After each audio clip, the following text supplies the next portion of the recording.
Esta comunidad, este ejército gris que se está sumando todos los jueves. Eminencia, en este momento, en vivo y en directo, está con nosotros Carlos Leiva. ¿Cómo estás? Buenas noches. Carlos, vos formaste parte del último gran pacto social que tuvo Argentina, en donde la política ordenaba la economía. ¿Por qué casi 50 años después todavía no nos pusimos de acuerdo? Bueno, es muy larga la historia, ¿no? Pero dado que supongo que ustedes simpatizan con el peronismo, porque me parece que andan por ahí, les quiero recordar que ningún dirigente peronista jamás habló del Hora del Pueblo. Hablaron del Pacto de la Moncloa, cosa que ocurrió 10 años después. Nunca. Algunos, los más ilustrados, hablaron del pacto del Programa Económico de Israel, de estabilización del año 85, que fue un programa de acuerdo político con control de precios y acuerdo de precios y salarios. Por supuesto, eso fue lo que fue el pacto social, y por supuesto ningún peronista jamás lo reivindicó. Es decir, el olvido de la idea de consenso, de concertación y de acuerdo, uno podía pensar podría ser la gente más belicosa, ¿no? Y uno supone que el Partido Peronista, policlasista, podría tener una visión bastante más comprensiva, pero no. Ni siquiera Duhalde, que sería el custodio principal de la historia, lo recuerda. Él habla del Pacto de la Moncloa. A mí eso me sorprende, sinceramente, porque es el testamento de Perón. El plan trienal, las actas de concertación, y el peronismo lo ignora absolutamente. Es más, detalle, ¿no? Yo fui muy amigo de Antonio Cafiero, y Antonio, que no tuvo suerte en nuestro programa porque no tuvo un cargo importante, tampoco le parecía que eso era reivindicable. Es increíble. El pacto social fue 10 años antes que Moncloa, 10 años antes que el programa de estabilización de Israel. Sí. Y en Cabaret hablaste de Juan Carlos Torre y Roy Ora. Sí. Pero para no personalizarlo, ¿cuál es la ideología que se interpone entre ellos y el objeto de estudio para desconocer esto? A mí me cuesta entenderlo, porque realmente, desde el punto de vista teórico de un sociólogo, que es el caso de Torre, hay un tipo especializado en acuerdos sociales que es Schmittiser, hay tratados sobre el único caso de un acuerdo social hecho desde el llano, no desde el Estado, es este. Y por lo tanto, es independiente de si fracasó o tuvo éxito. Es el hecho de la construcción. Que se omita es algo que sorprende, porque es como he decidido no andar ese camino, pero fíjate que tiene que ver con algo mucho más profundo.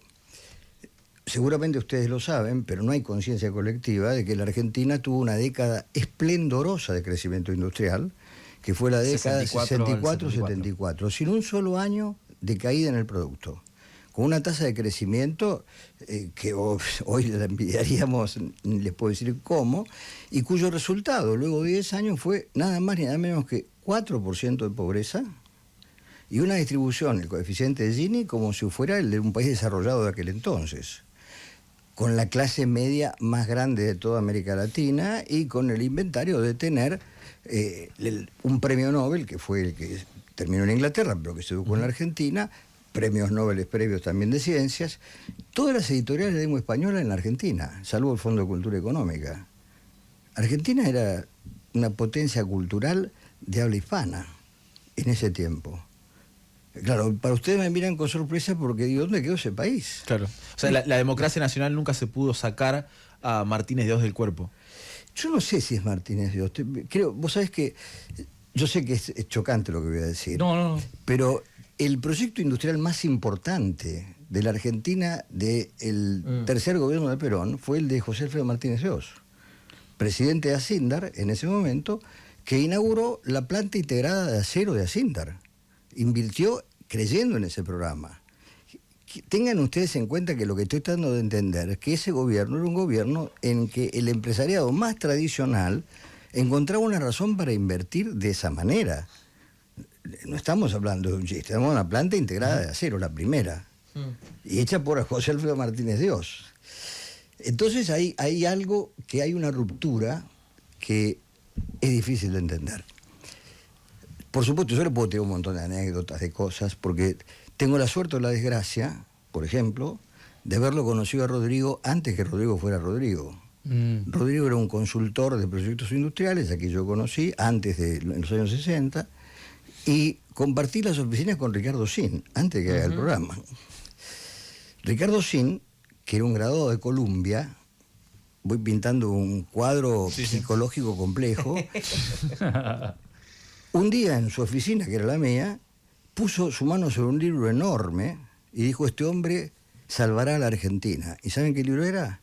Astrología esotérica de José López Rega, con dibujos de Norma López Rega. Claro. Bueno. Graduado de Columbia. Él integraba, junto con Rodrigo Sin, López Rega y Pedro Pou, el último presidente del Banco Central de Fernando de la Rúa, fundador del SEMA, junto con Sin, la secta Los Caballeros del Fuego. Díganme, ¿estamos todos locos? ¿Estamos bien?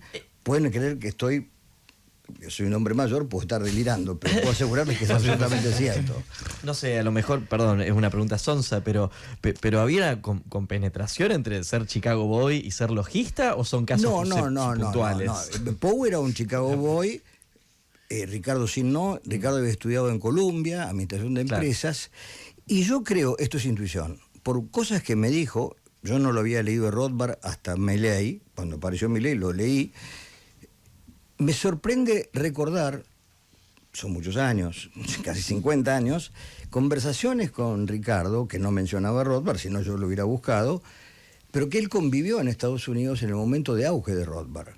Y las ideas de digamos, esto que ustedes llaman la crueldad, en Ricardo eran tan claras que un día me dijo que la decadencia de Occidente, ¿saben cuál era la causa? El orientalismo judeo-cristiano. Claro. De Occidente. Sí, de Occidente. De Occidente la pregunta es ¿qué Occidente? Los bárbaros entonces venían en fenómeno. Carlos, recién hablaste del presidente. ¿Le reconoces algo a Milei? Me cuesta mucho. Yo soy un señor mayor, tengo un estilo tradicional, no me gustan las malas palabras, no me gusta la chabacanería. Las formas, por supuesto, la Gestalt de Milei me pone mal, y creo que es un conjunto de ideas absolutamente vacías. No tiene ningún contenido. Fíjate vos, bueno, voy a decir una obviedad, el tipo que procura que el mercado todo lo resolverá, como Alfonso el Sabio, las cosas que el tiempo ha resuelto, las cosas que el tiempo resolverá, el mercado las resolverá, resolvió su crisis acudiendo al Estado, no al Estado argentino, al Estado americano, o sea que cree en el Estado. No en el nuestro. No en el de él, pero sí en el otro. Entonces es una contradicción enorme. No dejó que el mercado lo resolviera, porque si el mercado lo resolvía, otro hubiera sido la suerte de él y de las elecciones y demás. Pero intervino un Estado a pedido de él, con lo cual hay una contradicción.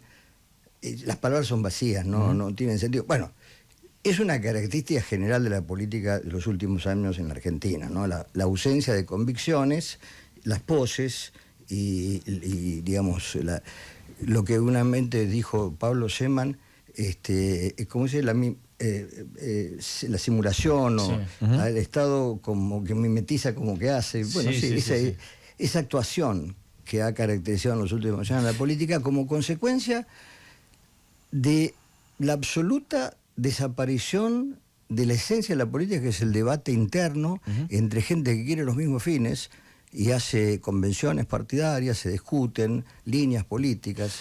Entonces, sí. No, tío, ¿podés fechar el inicio de esa decadencia? Mira, a lo mejor a usted le va a molestar, ¿no? Pero lo digo con toda sinceridad. Para mí la cosa más terrible que le pasó a la Argentina fue Montoneros. Y lo digo con absoluta convicción. Una gran mentira. Un pastiche, ¿no? El asesinato de Aramburu no está contado en la historia, provocó una conmoción en la Argentina gigantesca. ¿Por qué? Porque fue la primera vez que en la Argentina, con un viso de realidad, se instaló la idea del socialismo nacional por las armas.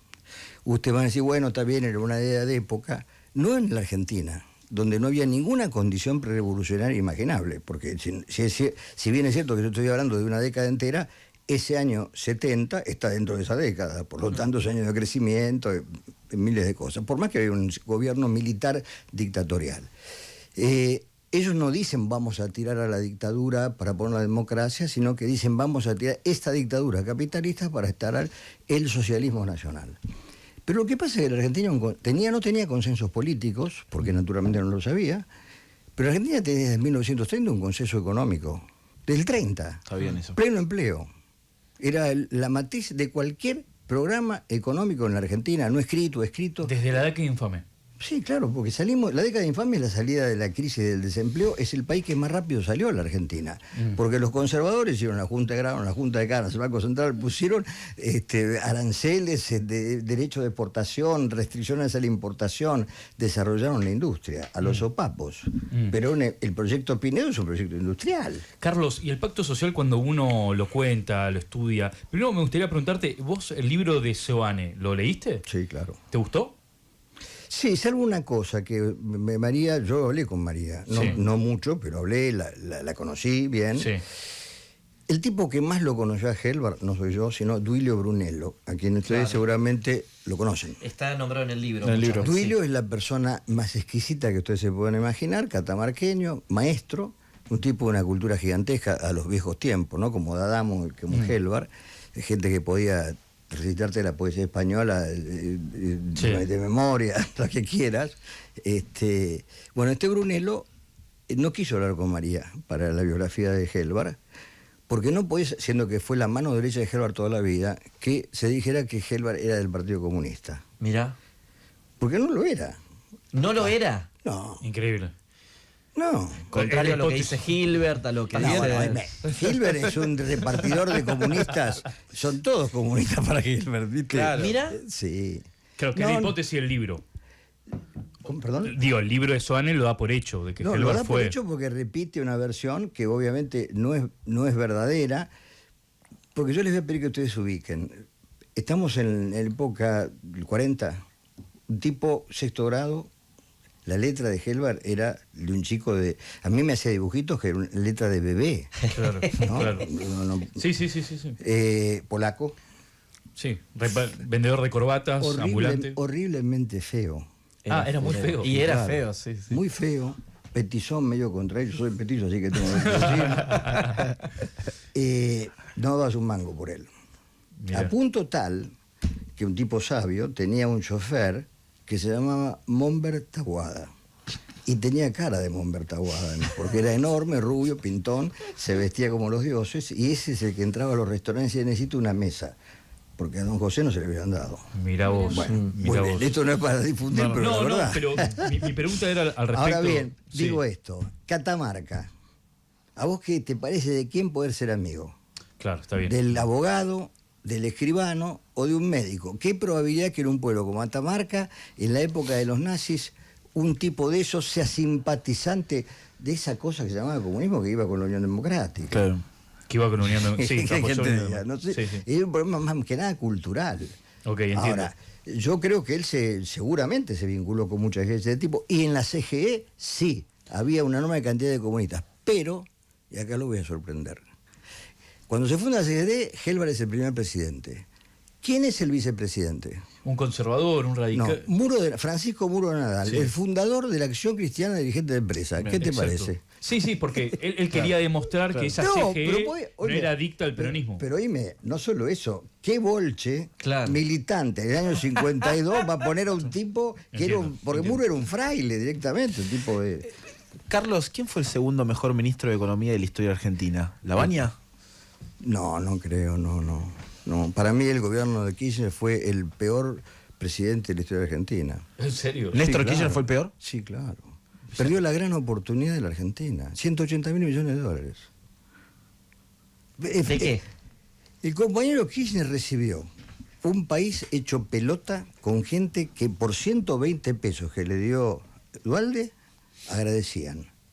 Los de clase media rompían los vidrios y los pobres de 120 desfilaban al lado sin necesitarse. No sé si me explico. Ujú. Es decir, que había una paciencia social extraordinaria que permitió un tipo de cambio fabuloso, como el que tuvo Duhalde, y Duhalde, en lugar de utilizar ese recurso gigantesco que tenías mano de obra regalada y miles de millones de dólares con la tasa de interés más baja del mundo y el precio de la soja en la estratosfera, no tuvo una sola ley de promoción del desarrollo. Nada. No modificó la estructura en nada, a consecuencia de lo cual, cuando se cubrió la cuota de empleo, tuviste el episodio Kicillof que te dejó sin reservas. No hubo más reservas. Es decir, se las patinaron, bajando el tipo de cambio para que la gente viaje y para ganar elecciones. ¿Hay una economía peronista? Perdón. Carlos, pienso, bueno, cuando fue el Pacto Social, estaba la CGT, había una masa política también, me parece, más densa quizá que la de hoy. ¿Sigue siendo posible un pacto en la política argentina? Bueno, se hace muy difícil, y lo voy a decir por qué. Los dirigentes sindicales que hicieron el Pacto Social eran dirigentes del sistema productivo. José Ignacio Rucci era metalúrgico. La CGT estaba conducida por gente de la producción. Poco a poco, así como fue cambiando la estructura productiva, hoy por hoy, los ¿cómo se llama? Triunviratos de gobierno de la CGT, el 90% son dirigentes que están en los sectores de servicios sociales. Claro. O sea que están alejados del sistema productivo. Le voy a decir algo horrible. A Hugo Moyano era lo mismo llevar una heladera brasilera que una heladera argentina, porque él hace transporte. No sé si me explico. Sí. Y esto cambia mucho las cosas. Porque el José Alonso, o José Ignacio Rucci, y el propio Miguel, eran tipos que tenían en su cabeza la conciencia de un aparato productivo detrás de ellos. Claro. Y de alguna manera el peronismo era la integración vertical del sector empresarial nacional que había crecido enormemente, aún antes de Perón, pero mucho con Perón, y de una clase obrera que estaba asociada al trabajo y vinculada al sector empresarial. Había un diálogo natural porque era la vida de la empresa y había habido progreso colectivo para todo, pleno empleo. Pero una vez que la Argentina perdió, después podemos ver las razones, esa estructura productiva dominante, quisiera que la clase obrera fuera liderada por los dirigentes sindicales, el peronismo pasó a ser un partido de intendentes, porque los intendentes reparten cosas. La diferencia entre un estadista, que es un tipo que prevé los problemas para que no ocurran, y un intendente, es que al intendente lo aplauden porque arregla el caño que se rompió. Entonces todo el mundo vio que está roto y lo arregla y lo aplauden. Pero ese tipo, vis a vis la clase trabajadora o la gente, se dedica a repartir cosas. Es un buen intendente porque reparte las cosas. Entonces el peronismo se convirtió en un partido de intendentes. De dádivas. De intendentes que reparten cosas. Es decir, no hay un proyecto, no van a luchar por la industria nacional. ¿Le escuchaste a algún intendente hablar de la industria nacional? No, en principio no. Y sigue siendo condición necesaria, hablábamos de eso hace un rato con Flor, que es economista, no como yo, que soy simplemente un chabón que habla de política. ¿Sigue siendo condición sine qua non la industrialización en Argentina para el desarrollo? Absolutamente. La Argentina sin política industrial es una Argentina sin política. Es inimaginable pensar que vos puedas construir una sociedad integrada si no tenés una fuente de trabajo para la gente que hoy vive en las ciudades. Vos no podés integrar de otra manera el conjunto social sin trabajo industrial. Y la industria es la de los mejores salarios y es la distribución primaria, que es el salario. La distribución secundaria es repartir después del salario. Entonces, si vos querés distribución primaria, una sociedad integrada, progresista, inevitablemente tenés que tener industria. Ahora, eso te obliga a un montón de cosas. Cuando te dice, la Argentina no puede hacer todo, de acuerdo, pero puede emplear a toda su gente haciendo industria, como lo hizo China, como lo hizo Corea, como lo hicieron todos los países que crecieron. Es cierto, todos esos países crecieron, y eso no tienen que olvidárselo, como Alemania o Italia, a partir de un fenómeno geopolítico, que fue la necesidad de Estados Unidos de bloquear el avance de los países comunistas vecinos y por lo tanto Vietnam del Norte, Vietnam del Sur, Corea del Norte, Corea del Sur, Japón al lado de la Unión Soviética y Alemania Federal al lado de Alemania Oriental. Fue una estrategia en que Estados Unidos le puso el capital, la tecnología y le abrió el mercado. En la década del 80 se escribían libros en Estados Unidos alarmando del avance brutal. Allá lo que hoy ve Trump o vio Biden es lo que avisaron tipos en los años 80 de que esta política de desarrollo de los países satélites del comunismo le implicaba a Estados Unidos una desindustrialización progresiva, que es lo que ocurrió. Ahora, pero que se expandió demasiado al avanzar sobre los viejos países del este y ahí se desindustrializó. Y Estados Unidos se industrializó. Obama y Clinton además le agregaron la chimérica, que es ese continente que es China y América, permitieron que se radicaran todas las industrias en China, convencidos de que a través del capitalismo iba a llegar la democracia o no sé qué, pero la realidad es que el costo de vida en Estados Unidos se mantuvo estable y que subieron los precios de los bienes, de los activos, de los departamentos, y vino una crisis colosal, con comida barata en Estados Unidos. Hoy por hoy Estados Unidos, bueno, los estados oxidados y demás, tiene un problema gravísimo de desindustrialización que a los sopapos trata de resolver el compañero Trump, pero aún no ha podido. Compañero. Sí, claro. Hay dos preguntas. Qué interesante, porque tendría un montón de preguntas sobre el pacto social, pero miro a la hora y prefiero con vos pensar más en lo que viene hacia adelante que Puedes irme preguntar mucho para muchas atrás. cosas, Flor. Pregunta Sí, muchas no, cosas. bueno, pero vamos para adelante porque tengo ganas de preguntar el pacto social. Pero pienso, hoy era la Confederación de la Unión Industrial Argentina. Y la realidad es que uno pensaría que hoy el empresario industrial se vería afectado por este tipo de políticas que está llevando adelante Milei. Sin embargo, hay cierto consenso o expectativas de que hay que reformar la política económica, ¿no? Y que están de acuerdo con ese tipo de reformas, llamarle laboral, tributario, entre otras cosas. Te pregunto, ¿por qué un industrial apoyaría este modelo económico? Bueno, hay dos cosas. Primero, vos sos economista y no te cabe ninguna duda que la estructura tributaria argentina, quizás no en el sentido que lo desearía Milei, pero que eso es una cosa horrible, ¿no? Es decir, se han quitado los impuestos a los que más tienen, los bienes personales, el impuesto al cheque es un delirio, es irracional, es impedir que la economía en blanco crezca. En fin, hay un montón de razones para decir, bueno, tengo que reformar el sistema tributario, pero además tiene miles de impuestos y liquidaciones de cosas que son ridículas. Mira, para decirte algo, una vez, hace muchos años yo descubrí en el presupuesto que había un rubro que se llamaba Comisión Ley no sé cuánto. Y me pasé semanas buscando qué quería decir Comisión Ley. Pero era acá, es una planilla, venía impresa de todos los años, iba sucediendo, la Comisión Ley tenía tanta plata. Y entonces seguía, nadie sabía, se habían olvidado que era la Comisión Ley. Pero en serio, te digo de verdad. Es más, en la década del 90 todavía se juntaba en el Banco de Desarrollo plata para la COPIME, que era la Corporación de Pequeñas y Medianas Empresas que había disuelto a Martínez Dios en el 76. Ah, claro, sí, Y sí. todavía seguían juntando los impuestos Está en tu para libro, la me Es acuerdo una que cosa demencial, ¿no? Pasa. Por lo tanto, la Argentina necesita trabajo intelectual para modificar la estructura tributaria desde ya. Y respecto de las leyes laborales, yo honestamente creo que el problema central está, de verdad, ¿no?, en el efecto Recalde sobre la justicia laboral, que han hecho cosas realmente terribles. Es de verdad que a veces un tipo, por hacer un juicio que le interesa al abogado solamente, puede llevar a hacer pelota a una empresa pyme, eso es verdad. No son las leyes, porque no lo vas a modificar, está también en cómo lee es como las leyes penales. Los jueces que dan a un tipo que es asesino, que lo dejan volver a la casa, no dice la ley eso, lo dice el juez, no sé si me explico. Hay efectos Zaffaroni, los te simpatizan, y efectos Recalde. Y las dos han jorobado mucho la justicia de ambos rubros, pero no tiene que ver con las leyes. Ahora, la pregunta tuya más importante es ¿por qué los empresarios? Hay dos cosas. Primero, estos gobiernos, como el de Martínez de Oz, tienen la capacidad de transmitir culpa. Los empresarios se sienten culpables. De verdad se sienten inútiles, fracasados.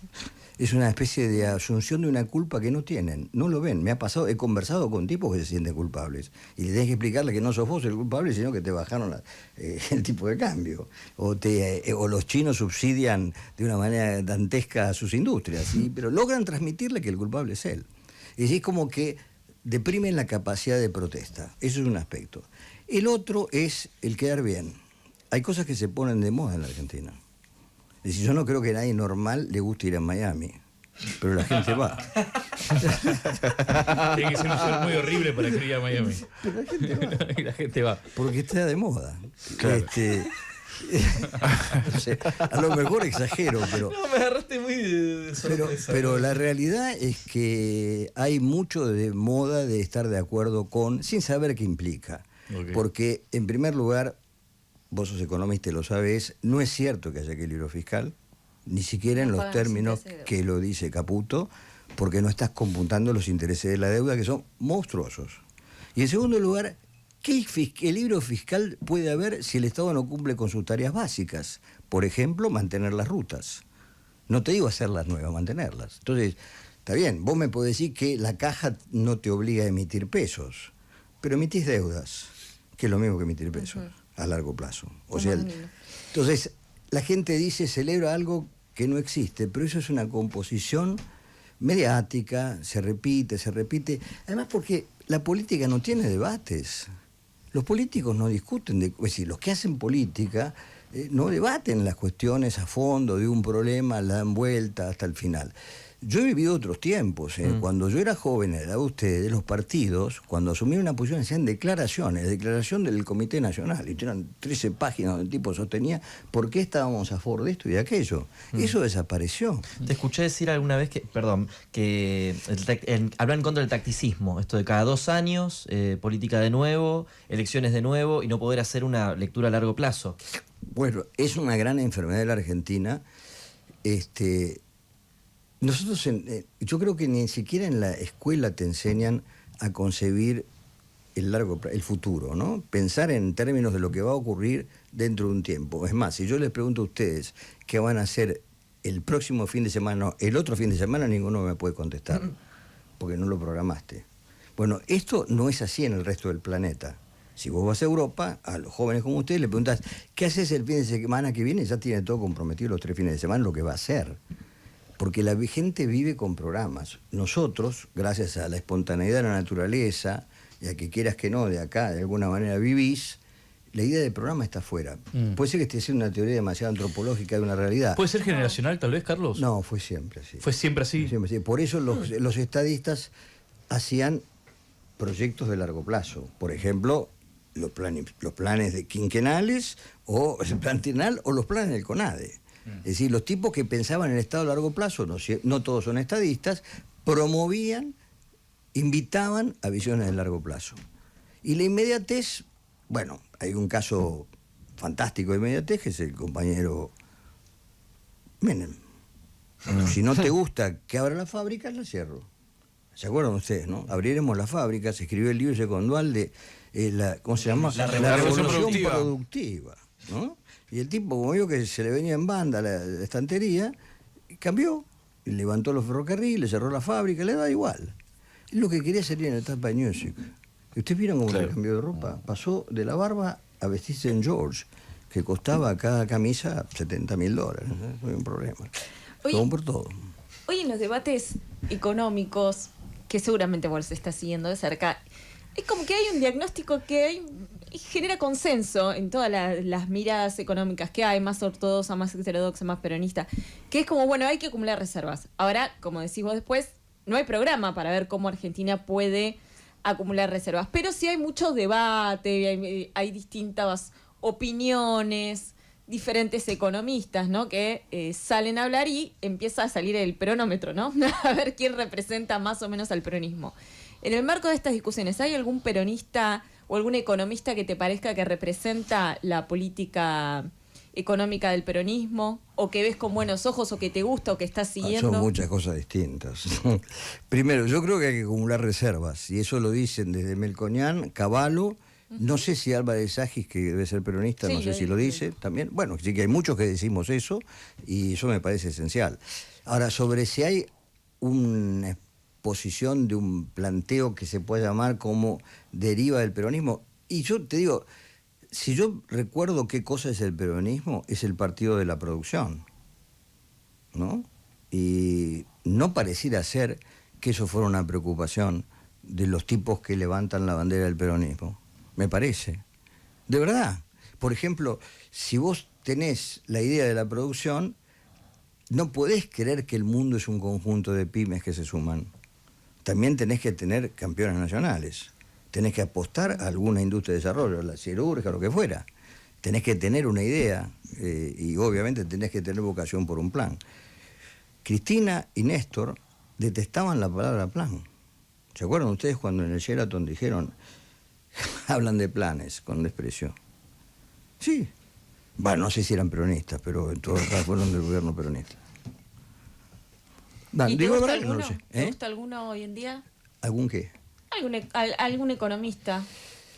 Bueno, a ver, yo creo que hay tipos muy sólidos, con ideas interesantes, todos muy inclinados al corto plazo. Todos han, digamos, obnubilados por destacarse en el análisis de la política financiera. Convengamos, los consultores, es lógico, los tipos que viven de hacer economía, los consultores, se dedican a asesorar empresas y tienen que ver con el corto plazo, porque a un empresario no le importa mucho qué va a pasar dentro de 20 años con todos los sectores, en todo con el de él, y eso no se lo van a preguntar a un consultor. Al empresario le interesa saber si van a evaluar, si esto, si hay ese tipo de cosas. Entonces, le escuchás a Marina Dal Poyetto, que es sin ninguna duda una de las mejores analistas del corto plazo, pero hablan de las cosas del corto plazo. En realidad, el largo plazo no les importa. No les importa, por ejemplo, la palabra tren. ¿Vos escuchaste a algún economista hablar, cómo sería un discurso que dijera de golpe barra a la radio y dice, es imprescindible hacer un convenio con Alstom de Francia para reinstalar un sistema ferroviario? ¿Te lo imaginas un tipo diciendo eso? No. ¿Y vos crees que la Argentina es posible sin un sistema ferroviario? ¿Podemos competir logísticamente si no tenemos un sistema ferroviario? Esa palabra usó Pablo Roca, logística e infraestructura. Pero es que es lógico, es un tipo que piensa la realidad. Vos no podés hacer pensar... la Argentina no es competitiva si no tiene un sistema de transporte competitivo. Y no hay ningún sistema de transporte más competitivo que el sistema ferroviario para un país como la Argentina. Vos pensás que en este momento, desde el puerto de Chancay, en Perú, están desarrollando el potencial de un tren que llega hasta el Atlántico, a Brasil. ¿Sabés cuánto es la inversión total calculada? 10.000 millones de dólares.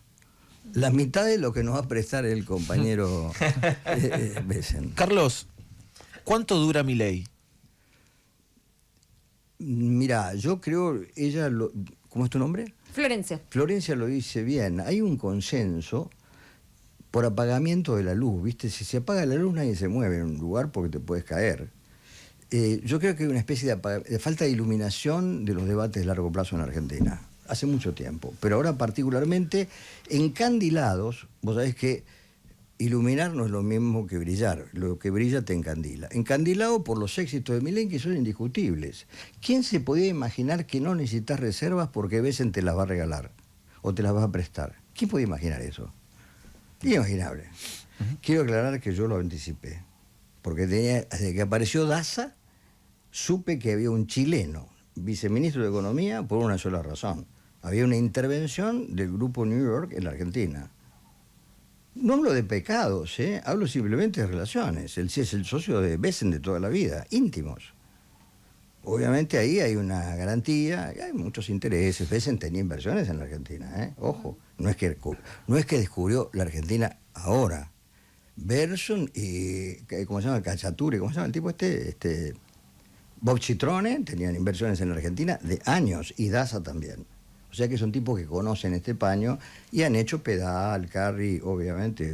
Entonces, eso influye. No digo que sea pecaminoso, digo que eso influye, y él logró eso, que nadie lo hubiera logrado sin esas relaciones. Porque eso excede la posibilidad de que vos lo concibas, es porque tenés la relación.